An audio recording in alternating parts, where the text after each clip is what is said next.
முடிப்பினிலே என்ன சுரு தினம் தவிக்க பூவில் நல்ல தேன் இருக்கு பொன் வண்டு பார்த்திருக்கு இன்னும் என்ன தாமதமோ மாமனுக்கு சம்மதமோ இப்பவே சொந்தம் கொள்ளவே கொஞ்சம் என் அருகில் வாமா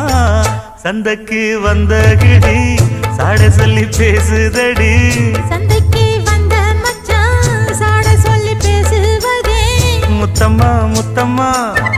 பக்கம் வர வெக்கமா